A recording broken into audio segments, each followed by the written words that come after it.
via Lenin. One of the fundamental questions of the revolution, first published in Rабочий Put number 10, September 27, 1917. Signed, N. Lenin. Published according to the text in Rабочий Put. Source, Lenin Collected Works, Progress Publishers, 1977, Moscow, Volume 25, pages 370 to 377. Translated, transcription markup, R symbol public domain, Lenin Internet Archive 2002. You may freely copy, distribute, display and perform this work, as well as make derivative and commercial works. Please credit Marxist Internet Archive as your source. Read me. The key question of every revolution is undoubtedly the question of state power. Which class holds power decides everything. When Dielo Naroda, the paper of the chief governing party in Russia, recently complained that, owing to the controversies over power, both the question of the Constituent Assembly and that of bread are being forgotten,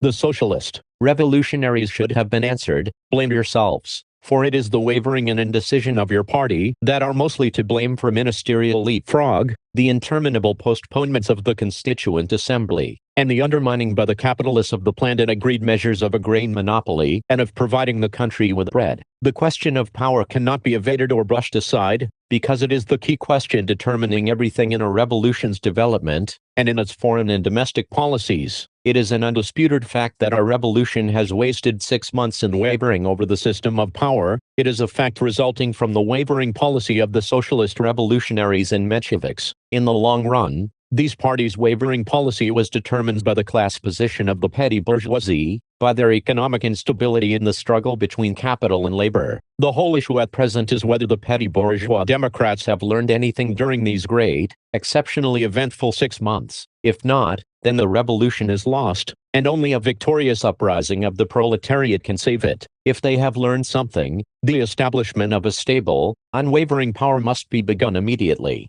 Only if power is based, obviously and unconditionally, on a majority of the population can it be stable during a popular revolution, i.e., a revolution which rouses the people, the majority of the workers and peasants, to action. Up to now, state power in Russia has virtually remained in the hands of the bourgeoisie, who are compelled to make only particular concessions, only to begin withdrawing them the following day, to hand out promises, only to fail to carry them out, to search for all sorts of excuses to cover their domination, only to fool the people by a show of honest coalition, etc., etc. In words, it claims to be a popular, democratic, revolutionary government, but indeed it is an anti-popular, a democratic, counter-revolutionary, bourgeois government. This is the contradiction which has existed so far, and which has been a source of the complete instability and inconsistency of power, of that ministerial leapfrog in which the SRS and Mensheviks have been engaged with such unfortunate, for the people, enthusiasm. In early June, 1917, one told the All-Russia Congress of Soviets that either the Soviets would be dispersed and die an inglorious death, or all power must be transferred to them. The events of July and August very convincingly bore out these words. No matter what lies the lackeys of the bourgeoisie, Patrusov, Plekhanov and others, who designate as broadening the base of power its virtual transfer to a tiny minority of the people, to the bourgeoisie, the exploiters, may resort to. Only the power of the Soviets can be stable, obviously based on a majority of the people. Only Soviet power could be stable and not be overthrown, even in the stormiest moments of the stormiest revolution. Only this power could assure a continuous and broad development of the revolution, a peaceful struggle of parties within the Soviets. Until this power is created, there will inevitably be indecision, instability, vacillation, endless crises of power, a constant farce of ministerial leapfrog, outbreaks on the right and on the left. The slogan, "Power to the Soviets," however, is very often, if not in most cases, taken quite incorrectly to mean a cabinet of the parties of the Soviet majority. We would like to go into more detail on this very false notion. A cabinet of the parties of the Soviet majority means a change of individual ministers, with the entire old government apparatus left intact, a thoroughly bureaucratic and thoroughly undemocratic apparatus incapable of carrying out serious reforms, such as are contained even in the SR and Menshevik programs. Power to the Soviets means radically reshaping the entire old state apparatus, that bureaucratic apparatus which hampers everything democratic. It means removing this apparatus and substituting for it a new, popular one, i.e., a truly democratic apparatus of Soviets, i.e., the organized and armed majority of the people, the workers, soldiers and peasants. It means allowing the majority of the people initiative and independence not only in the election of deputies, but also in state administration, in effecting reforms and various other changes. To make this difference clearer and more comprehensible, it is worth recalling a valuable admission made some time ago by the paper of the governing party of the SRS, Dielo Naroda. It wrote that even in those ministries which were in the hands of socialist ministers, this was written during the notorious coalition with the cadets, when some Mensheviks in SRS were ministers, the entire administrative apparatus had remained unchanged, and hampered work. This is quite understandable. The entire history of the bourgeois parliamentary, and also, to a considerable extent, of the bourgeois constitutional country shows that a change of ministers means very little, for the real work of administration is in the hands of an enormous army of officials. This army, however, is undemocratic through and through. It is connected by thousands and millions of threads with the landowners and the bourgeoisie, and is completely dependent on them. This army is surrounded by an atmosphere of bourgeois relations, and breathes nothing but this atmosphere. It is set in its ways, petrified, stagnant, and is powerless to break free of this atmosphere. It can only think,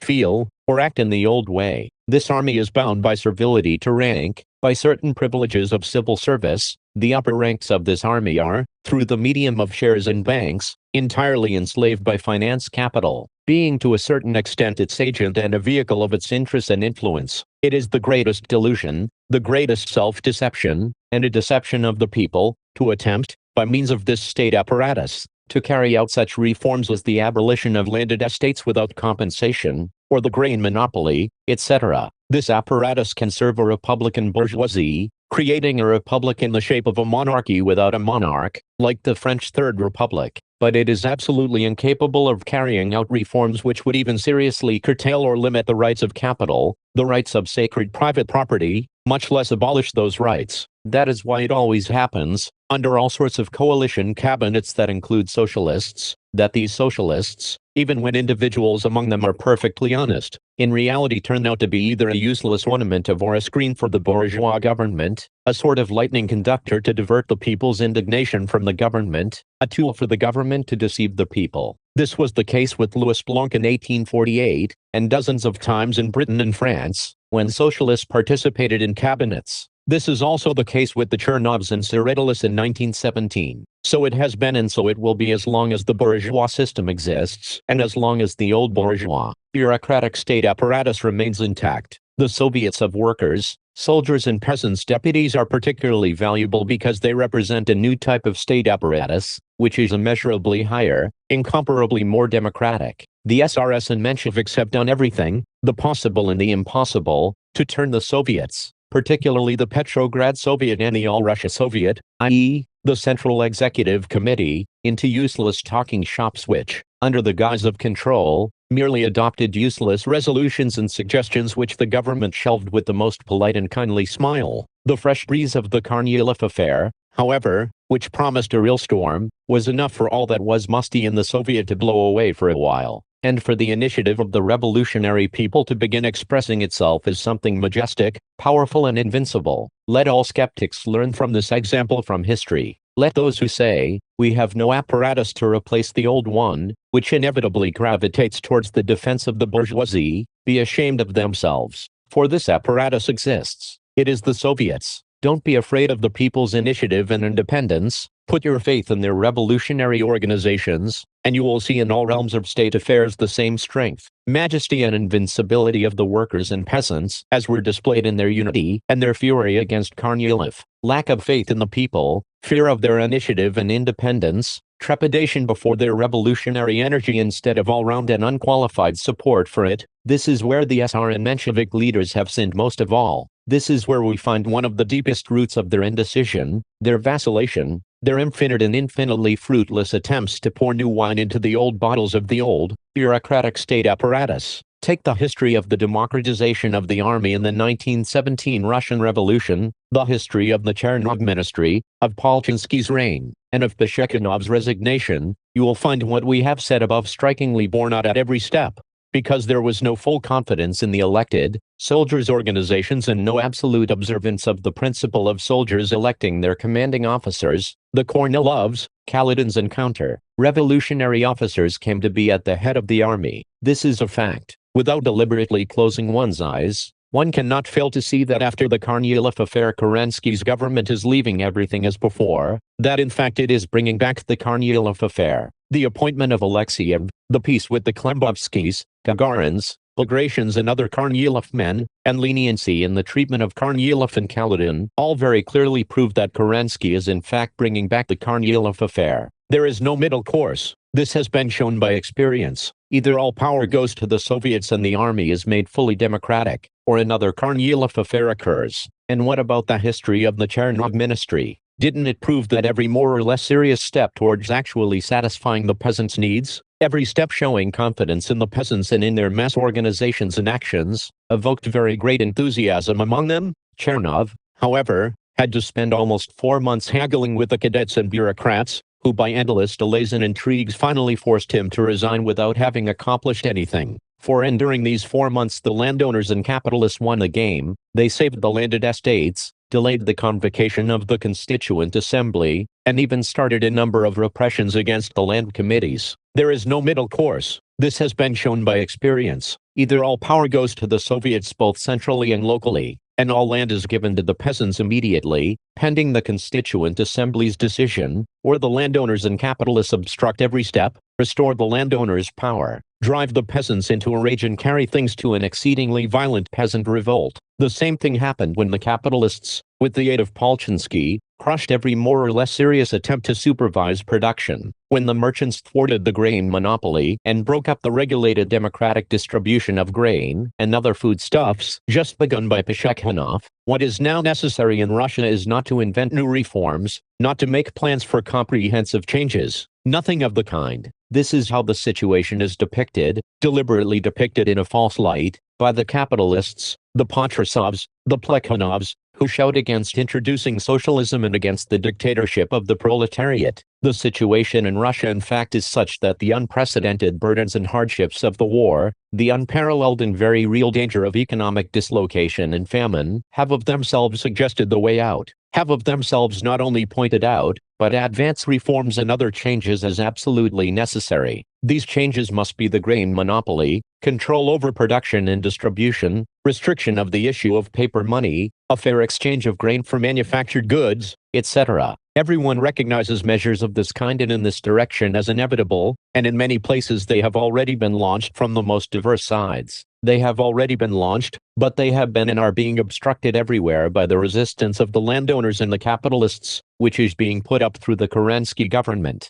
an utterly bourgeois and Bonapartist government in reality, through the old bureaucratic state apparatus, and through the direct and indirect pressure of Russian and Allied finance capital. Not so long ago Prelaziev, lamenting the resignation of Plekhanov and the collapse of the fixed prices and the grain monopoly, wrote in Dialo Naroda, "Courage and resolve are what our governments of all compositions have lacked. The revolutionary Democrats must not wait, they must themselves show initiative, and intervene in the economic chaos in a planned way. If anywhere, it is here that a firm course and a determined government are necessary. That goes without saying." Words of gold. The only trouble is that the author forgot that the question of the firm course to take, of courage and resolve, is not a personal matter, but a question of which class is capable of manifesting courage and resolve. The only class capable of this is the proletariat. A courageous and resolute government steering a firm course is nothing but the dictatorship of the proletariat and the poor peasants. Prelaziev unwittingly longs for this dictatorship. What would such a dictatorship mean in practice? It would mean nothing but the fact that the resistance of the Kornilov men would be broken, and the democratization of the army restored and completed. 2 days after its creation, 99% of the army would be enthusiastic supporters of this dictatorship. This dictatorship would give land to the peasants and full power to the local peasant committees. How can anyone in his right senses doubt that the peasants would support this dictatorship? What Plekhanov only promised, the resistance of the capitalists has been broken, was what Plekhanov actually said in his famous speech before the Congress of Soviets. This dictatorship would put into effect, would translate into reality, At the same time, the democratic organizations of food supply, control, etc., that have already begun to form would in no way be eliminated. They would, on the contrary, be supported and developed, and all obstacles in the way of their work would be removed. Only the dictatorship of the proletariat and the poor peasants is capable of smashing the resistance of the capitalists, of displaying truly supreme courage and determination in the exercise of power, and of securing the enthusiastic, selfless and truly heroic support of the masses both in the army and among the peasants. Power to the Soviets. This is the only way to make further progress gradual, peaceful and smooth, keeping perfect pace with the political awareness and resolve of the majority of the people and with their own experience. Power to the Soviets means the complete transfer of the country's administration and economic control into the hands of the workers and peasants, to whom nobody would dare offer resistance and who, through practice, through their own experience, would soon learn how to distribute the land, products and grain properly. Notes: see pages 17 to 19 of this volume, ed.